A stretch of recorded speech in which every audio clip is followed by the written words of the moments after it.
Yes, you read that title correctly.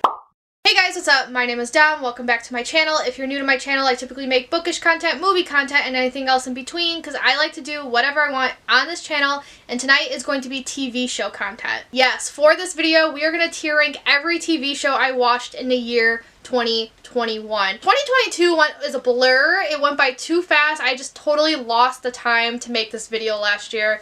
So better late than never. I watched a total of 23 TV shows in 2021, so let's just jump right into it. So for this video, we're only doing 5 different levels of tier ranking. At the top, we have peak television. The shows going in this tier rank, I gave about 5 out of 5 stars, my favorite shows of 2021. Then we have Emmy nominee, which is where the 4 out of 5 star TV shows are gonna go. Then we have background noise, which is like where the 3 out of 5 star shows are gonna go. Then we have something that was watched, which is where the 2 out of 5 star shows are gonna go. Then for the last one, we have for the love of God, cancel it. As you can guess, this is where the 1 out of 5 star shows are gonna go. These shows I either just stopped watching and couldn't continue, or if they had one season I just absolutely hated, or if they were just later in a show, it's what's cemented for me that these shows just need to give up, or I just need to give up, whichever comes first. Alright, let's get tier ranking. The first show I watched in 2021, and it feels so long ago because I literally watched this the first week of the year, and that is American Horror Story 1984, which is the 9th season of American Horror Story. It takes place in a summer camp. It's basically a slasher. And I did not enjoy it at all. It is one of my least favorite seasons of American Horror Story. To really no fault of its own, I was just never a fan of 80s slasher movies. This captures 80s slasher movies so well, it reminded me how much I hate them. So like, I hate it because it did its job, if that makes sense. It's just not my type of horror. Because of that, I really should put it in something that was watched, but because of how much I hated it, I'm actually going to put it in for the love of God, cancel it. Then I watched Turn Washington Spies. This was a total of 4 seasons, 10 episodes per season. This is based on a true story of the American Revolution and is about George Washington's spies. I'm gonna say loosely based on a true story because this show definitely took some creative liberties, but all the characters were real people. I was not a fan of this either.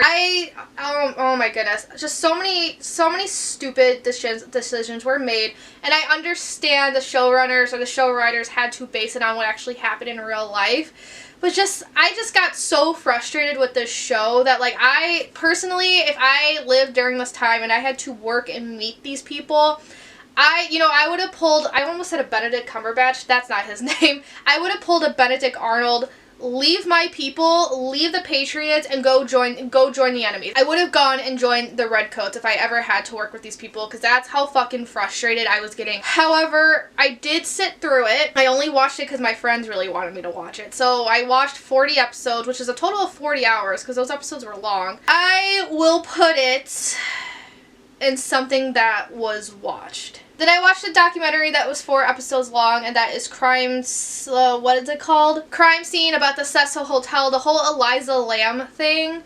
I actually really enjoyed this. I would consider this an Emmy nominee. If you don't know who Eliza Lamb is, she died at the Cecil Hotel. Her body was found naked in one of the water towers, and no one knows how she died. And like, really to this day, I think it's just going to be one of those unsolved murders. We're never truly going to find out. There's a lot of answers answers that need questioned. Okay, there's a lot of questions that need answered, but we're never going to get those answers. But it pissed off a lot of people. I don't really want to spoil what happened, but it pissed off a lot of people. But to me, it honestly makes the most sense. I wasn't seeing what the conspiracy theorists were seeing, and I guess it's like a sort of confirmation bias, and that's why I like this documentary. It kind of just cemented how I felt, and it was just proving a lot of things wrong. And if anything, this documentary showed me that internet sleuths are some of the worst people on earth. And quite honestly, I do think it is a good look into mental health issues, because yes, I know we're supposed to, I don't want to say paint mental health in a positive light, but we're not supposed to demonize mental health in media. Like, I get that, but we should also show people sometimes the ugly side of it, because coming to terms with the ugly side of it is what helps a lot of people heal. Like, the ugly side of my depression and OCD, once I came to terms with that, that's when I was able to get the therapy I needed. I figured out my problems and could do what I had to do. And sometimes with bipolar, people do the things Eliza Lamb was doing. Like, yes, it's ugly, But if we want to talk about mental health, we have to talk about the full picture. Even the things that people just want to ignore exist. My one complaint was that it was a little too long. However, I feel there were just a lot of things this documentary needed to talk about in order for people to kind of accept its ending. So it's like I can't imagine any other way they could have done it. Because even disproving all these things, a lot of people were still pissed off at the end. Weirdly, a lot of you were really angry that there was no murder involved. Because without getting too much into spoiler territory, the conclusion of this documentary is that it was unfortunately self-inflicted. A lot of people, which is sad in itself, but like a lot of people were really weird and upset a murderer was not involved. And like, why do you want there to be a murderer? That's like crossing a fine line of some sorts. But yeah, great documentary. Let's move on. Next was the Imagineering Story, which is just a documentary. I think it's 6 episodes long. It's a documentary about what it's like working at the Disney resorts. For those of you who don't know, I was part of the Disney College program only for about 2 months. I was part of the group of people that got let go at the beginning of COVID, and I've been salty about it ever since. But I watched this in a state of emotional turmoil. Kind of cried my way through it. I mean, it's like pure Disney propaganda. So keep that in mind if you ever want to watch it. But it was nice seeing like the behind the scenes of everything and just a lot of Imagineers being happy about what they do and just the happiness they bring to people. And during the whole like Animal Kingdom section, I was crying because I was like, oh my god, that could have been me. I could have been working as a zookeeper there. But for what it was, I did think it was a nice documentary. Some of those episodes were a little too long. This is at the lower end of Emmy nominee, at the higher end of background noise. I'll put it at background noise for now. If it bothers me later, I will of course change it. Next, we have an anime called Attack on Titan, which is the shirt I'm wearing right now as well. This is a post-apocalyptic story of sorts, which makes a lot more sense if you are caught up in the anime, but in the very beginning at least, it's a post-apocalyptic story. The last humans live within these 3 walls. The 3 walls were erected in order to protect themselves from Titans, which are these giant humanoid beings that eat humans. Our main character, Eren Yeager, decides he's going to join the Scout Regiment, which is the branch of the military that goes outside the walls to kill Titans and find out the truth of humanity. The final season was beginning to air. A lot of people were really excited. I'm like, oh, I've heard about this anime on and off over the years. Let's just take a look. Y'all, when I say I binged this show, first of all, this show, peak television, like one of the best shows I watched in 2021, hands down. I watched episode 1 and I caught up to season 4 in 2 weeks. I had to wait for the last 5 episodes of season 4 part 1 to air, which means I watched 70 episodes of this show in 2 weeks. This show has some of the best plot twists I have ever seen in media. It shook me to my core. Like, there was one specific plot twist in season 2 where I thought I read it wrong, so I had to go back like 5 times just for it to process. Some of the most beautiful music I've ever heard in a TV show. One of the best first episodes of a TV show, whether that's anime or anything else that I've ever seen. If you're a big emotional baby like me, you will cry. I've cried multiple times throughout this show. I really do like Eren Yeager as a character. He has some of the most amazing character development I've ever seen in a TV show. He becomes the monster he feared. And it's the transition to that is just so well done. He becomes the very monster he hated in episode 1. And I know I just said that twice, but like it freaked me out. Every character in the show is so well developed. Even the characters I don't particularly like as people, their character development's so great to me that I can understand how they got to where they're at. One of the most intense and saddest shows I've ever seen. I just feel nothing but despair when I watch this, but also hope. Hope and despair is what I feel throughout every single episode. And like, I know I'm just rambling at this point, but I love this show so much. It is like literally the best show I watched in 2022, and I can't wait to see how the ending unfolds. So next I watched Attack on Titan Junior High, which is a parody of the first season of Attack on Titan, and they're on like chibi form, and then like the Titans, rather than eating humans, they're eating sandwiches. It's real cute. It's kind of dumb, but like, it's cute. It's the best thing to watch after all the despair I felt. Because, like, oh my god, season 4 part 1 was just, the last 4 episodes brought me nothing but pain. So it was a nice break. Not the best thing I've seen, so I would put it in background noise. Actually, I did enjoy it more than the Imagineering story, though. Then I watched another anime called Sword Art Online, which is about a guy who's playing a video game called Sword Art Online. Him and like thousands of people get stuck in the game. There is no logout button. And then if you die in the game, you die in real life. So the whole thing is just trying to get out of it. I lasted one season because I hated this a lot, actually. I remember part 1 just pissed me off because, quite frankly, Kirito to me, despite how nice he is a bland character, and yet he had this whole harem of girls after him, and I didn't understand it. I didn't understand what they saw. He was very overpowered, I want to say, which I know is like such a cliched critique on things, especially in anime. And I feel like they didn't struggle enough for my liking, because I remember in the first couple episodes, it was such a struggle to get to, because there's like 100 levels or something, and it was such a struggle for them to beat the first one, but then once they beat that first one, they climbed through the ranks so fast, which didn't make sense to me, because it's like, if you struggled so much with the easiest level, why aren't you struggling with the other levels? And the villain, I think, is actually what pissed me off, because I was wondering, like, why did you do this? And he had no answer for that. His answer was basically, I forgot, which pissed me off to no fucking end. I was like, all of that for nothing. However, I was like, maybe part 2 has some answers to my questions. And it didn't. Instead, it had that weird near incest storyline that made me extremely uncomfortable. Again, Kirito was just as bland as the first part, and yet he still had a harem of women after him. Asuna, I really like her design, and I liked her character better than everyone else, but at the same time, she's like not one of my favorites. I cannot stand the fucking child they adopted, which was so weird, because like it was just so weird watching a child call these 17-year-olds like mommy and daddy. Ugh. I hated the show. For the love of God, cancel it, but they're not. There's like 4 seasons and a bunch of movies coming out, so maybe I am of an unpopular opinion, because clearly it's successful. Then I watched Black Butler Season 2, which was actually a rewatch because a few years ago, my senior year of college, me and some roommates watched the first season. That was their first time watching it. It was my second time watching it, so years later I rewatched the second season. This was something that was watched, quite frankly. I liked it a lot better when I was younger, but now that I'm older, I think what just turned me off from it was how mad I was for Sebastian, that CL just kind of stabbed him in the back like that. I was so angry at the end that it kind of just ruined things for me for the whole season. And apparently it's an anime original though, so I can't blame the author. And to the author, I'm sorry it turned out the way it did. Then I rewatched My Life as a Teenage Robot. Around this time is when Paramount Plus first of all dropped, and then it was getting all those Nickelodeon shows. My Life as a Teenage Robot, which is about a teenage robot, was my shit back in the day. This was one of my favorite shows when I was 8 years old.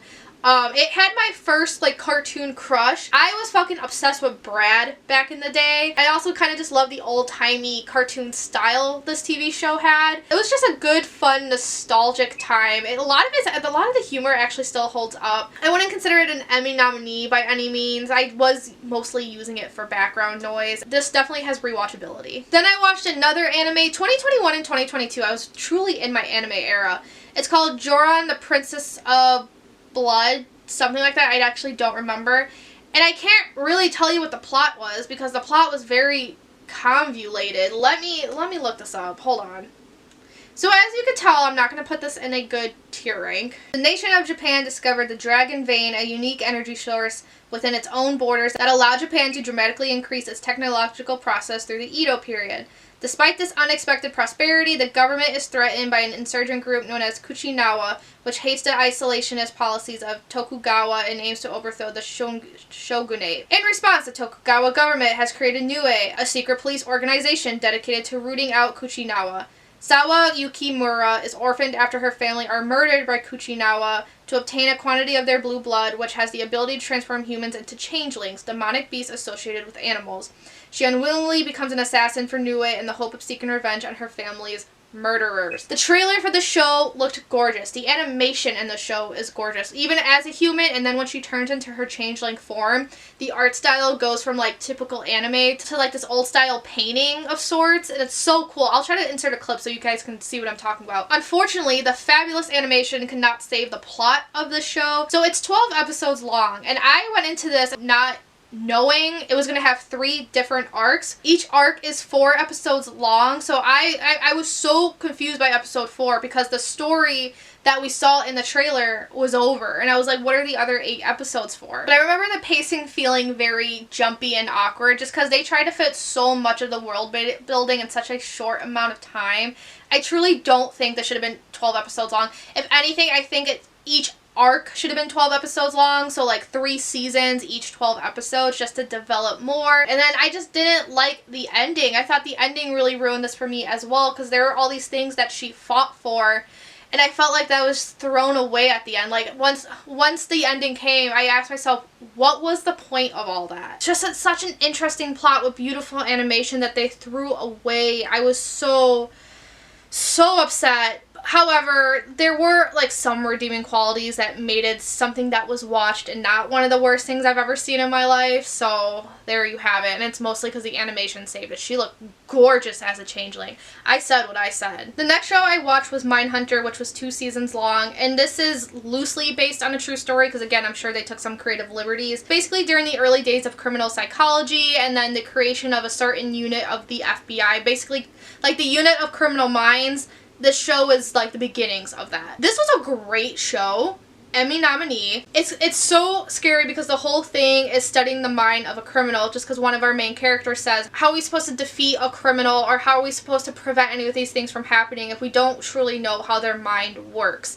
So in order to tell the story, they would bring some of these real life criminals onto the show. I mean, obviously not played by the people themselves, but just the actors portraying these people who actually existed. And it's just so uncomfortable because, for example, you have a guy who would eat people telling you about his abusive mom, and it's like, yes, you like want to feel sorry for him, but then you remember the things he did, so you end up not feeling sorry for him. You just feel incredibly unsettled. And I live for stories like this. I love learning about why people do bad things. It is a very interesting topic to me, and that's why I loved Criminal Minds so much. It kept me on my toes, and it ended the way it ended, just to not get a season 3, and I'm still pissed off about it. And I don't understand, because apparently the show did really well. Like, everyone I know who watched it fucking loves this show. Where is season? Why did we never get a season 3? Then again, it's Netflix original. Netflix hates everything that's not Stranger Things. Then we have Ink Master. I just watched season 1 in 2021. Ink Master is the competition show. I quite literally used this show for background noise. Then we have an anime called Kakegurui, which is probably not how that's said, and it's a gambling anime. Going into the show, I was told it's about a bunch of girls who get turned on by gambling, and I was like, okay, that's a really weird description. But then I watched the show, and it is indeed about a bunch of girls who get turned on when they gamble. Yumiko Jabami is new to this school. What gets you status in the school is how good of a gambler you are. And Yumiko is so obsessed with gambling that she is like the one person in the school who never ever cheats. She just loves the thrill of it. This was a weird one. There's like so many things. I remember back in the day, if you said you liked anime, people thought you were weird because of all just weird things that anime tends to have. And I feel like this anime fits that bill. It has a lot of weird things. However, I was still highly entertained. Some of the most fucked up characters. Everyone needs therapy. And it's so funny though, because Yumiko starts talking and I'm like, wow, she sounds really familiar. But I was like, okay, there's no way I'm just starting my anime phase. There's no way I recognize a voice actress that early. But then I listened a bit harder, and I was like, oh my god, you know who she sounds like? So I looked it up, and Yumiko Jabami and Shinobu Kochu of Demon Slayer do indeed have the same voice actress. And it's so funny, because now she's your Forger and Spy Family. So good for her. I love her voice. She has a very like calm but also sadistic voice, and I love that for her. Then I watched an anime called Violet Evergarden. This is a show about a girl who fought in a war. It's a make-believe war but heavily inspired by World War I. The major she was in love with dies. She wants to become a doll, which are people who write letters for people, so she can learn what the phrase "I love you" means. And this show, oh, this is peak television. Every day I'm like, was Attack on Titan my favorite show or Violet Evergarden? I'm gonna put it there just because Attack on Titan I'm still thinking about, but Violet Evergarden 2 I'm still thinking about. This show had made me sob, which people warned me about, but like the first 6 episodes I didn't understand. I'm like, I'm not crying at all. Episode 7 happened, and then I never stopped crying. This show has 13 episodes. Never stopped crying after episode 7. Episode 10 was the worst. I was fucking blubbering in my seat. I couldn't really understand what kind of love she had for the Major until the show went on. We saw Violet's character development because she really struggled in the beginning to have any emotion because she was created to be a war machine, essentially. So it was a war machine learning to be human in a way. But it explored all types of love, whether that was romantic, parental love, platonic love. One of the saddest but also happiest shows I've ever seen.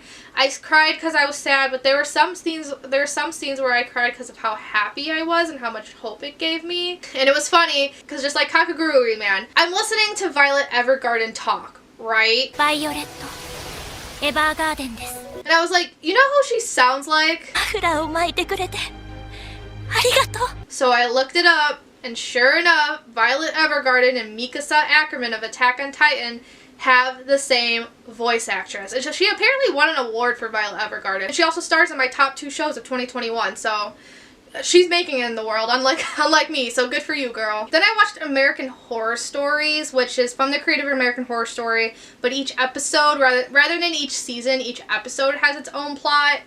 And I wasn't really enjoying this. There was some episodes I liked more than others, but as a whole, I think Ryan, I don't even remember his name. He needs to let the show go. He is losing his spark, and he needs, for the love of God, he needs to let go of the murder house concept. That last episode really pissed me off because I thought he was finally done, but apparently he's not. Yeah, and I haven't even bothered watching the 2nd season, so for the love of God, just cancel it. Just cancel it.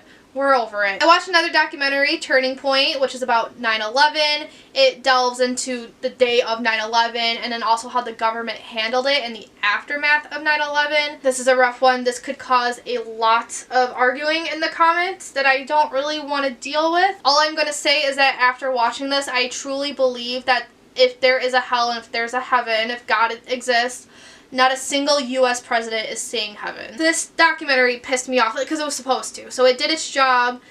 I would argue it's a Emmy nominee documentary, but also there were a few episodes that got me a little antsy, so it's at the top end of background noise. And also, I do this every fucking tier ranking video. I'm not screen recording. I forgot. So then there was American Horror Story double feature. The 10th season of American Horror Story had 2 different plot points. The first one was a pill. If you took it, the most talented people got better. People with no talent turned into Nosferatu. And then the second storyline had aliens involved, and both were fucking stupid. I hated this season, and I know there's an 11th season of American Horror Story, and I haven't watched it because that's how much this season pissed me off. Like I said for American Horror Stories, Ryan, what the hell's his name? Why can't I remember his name? Ryan needs to let the show go. I'm sorry. This show's not good anymore, and it's such a shame because I used to be such a big fan of American Horror Story. Like the first 3 seasons, baller. I loved it, and I loved season 7, and I loved season 8, but I hated everything else. And what's sad too is that I enjoyed the first 2 episodes of Double Feature, but then by episode 3, I was just over it. And it had the trope I'm so sick of seeing in horror, and that is gaslighting the wife. They were horrible to her. Some scenes I felt like they didn't want you to like her, but I felt so bad for her at the end. Oh my god. And then the fucking aliens one was stupid. I was actually really enjoying the like historical aspect of it, and I wish they focused on that more than the 4 teenagers who can't act to save their lives. And I haven't heard people talk about the 11th season, so I can't even tell you how that went, but I'm tired. Let it go. It ran its course. It had a great run for a while. Let's move on. Then I watched Mike Flanagan's Midnight Mass, which is about a priest who comes to an island of New York and is their new head priest. I loved the show. I would consider this one of the best shows I watched in 2021. It's horror, but it's not a jump scare type of horror. It's not even necessarily scary. For me, what made it uncomfortable is that it did make me question certain things about my religion, so interesting thing about the show, just like the reactions I saw, especially within my coworkers and just some other people I met. Some of my coworkers who have just been atheists their whole life, they've never been religious, they thought the show was stupid and dumb. And like coworkers, friends, and like family members who are very religious, they also hated the show because they thought it was stupid. They thought the priest was a wuss. They thought he wasn't religious enough, and they just thought he wasn't doing his job. They hated the show. And like I say all that knowing my experience as anecdotal. I'm sure there's religious people who love the show and atheists who love the show. But then I've noticed with some coworkers and myself, those of us who were religious growing up but are no longer religious for any reason, we were the ones most disturbed by this show. I think the show is an excellent commentary on what religious extremism can do, which is why it shocks me some of my atheist friends just didn't enjoy this and thought it was stupid, because I thought they would kind of eat it up. But it's very scary in that regard, like religious extremism. Some scenes hit a little too close to home because it is Catholic based. I grew up in the Roman Catholic religion, and there are just so many things I found very interesting. For example, there was a whole scene, because like growing up I always heard like atheists will commit any crime they want to commit without guilt because they don't have the Bible to guide them.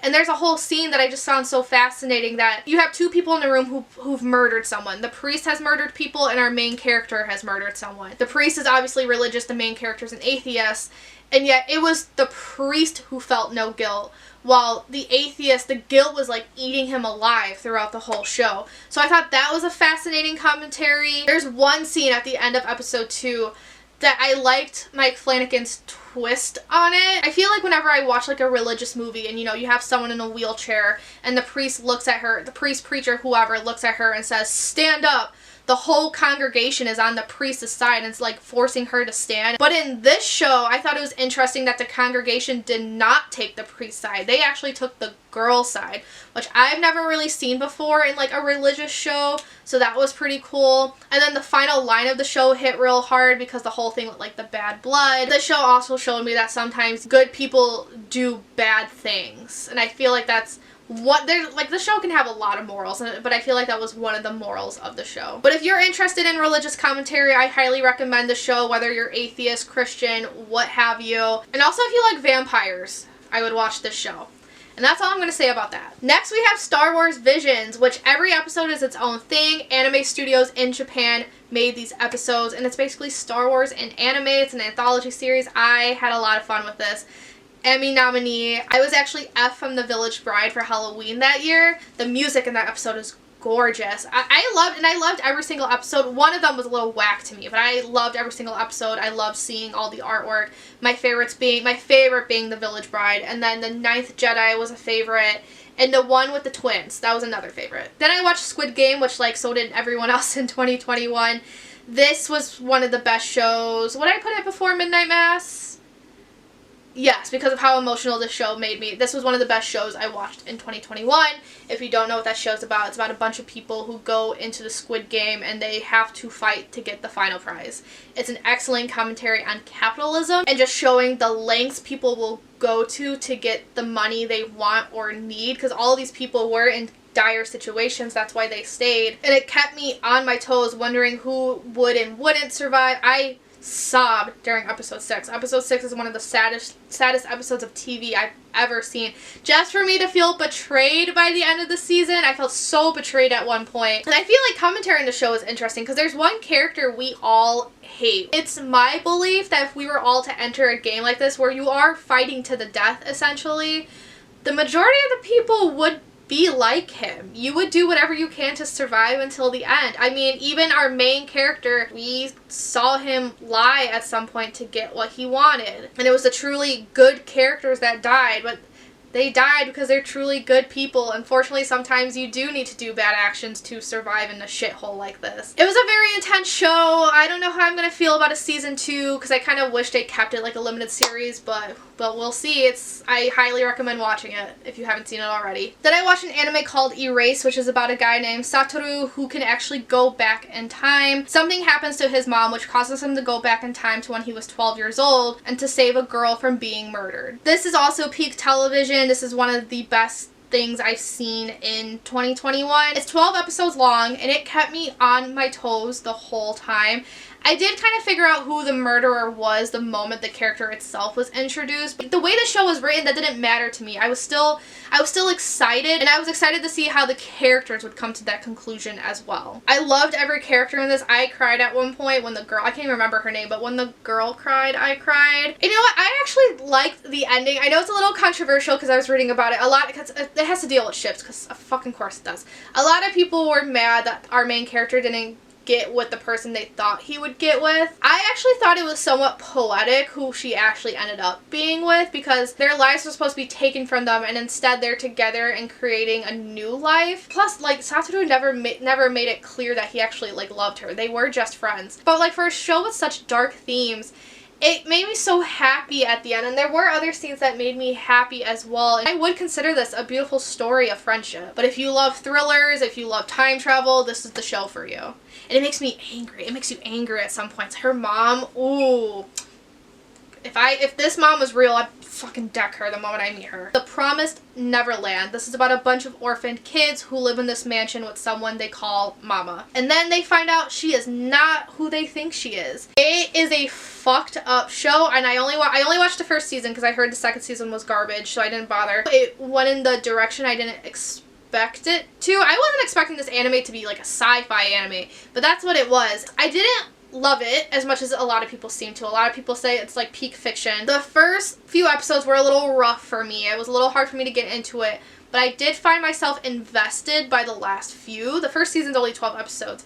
And quite frankly, the turning point for me was Isabella's backstory. I hated Isabella. But then they showed her backstory, and then she became such a complex character to me. I still hesitate to say she's a good person, but I love a flawed character. I don't know what it is with anime where they could get you to hate a villain so much, but the moment they show the backstory, you're sobbing and I mean, I wasn't sobbing for Isabella, but like the point still stands. They get you to understand and feel bad for the villains. And I don't know why Japan's so good at it, but keep doing it, because I love it. I love when stories do that. It's an Emmy nominee for sure, but it's also at the high end of background noise, because again, that beginning was a little rough for me. I wasn't like too into it. What's more aesthetically pleasing? I guess I'll ask that. I'll put it at the high end of background noise. Oh, and Isabella's Lullaby, such a beautiful piece of music. One of the most beautiful pieces of music I've ever heard.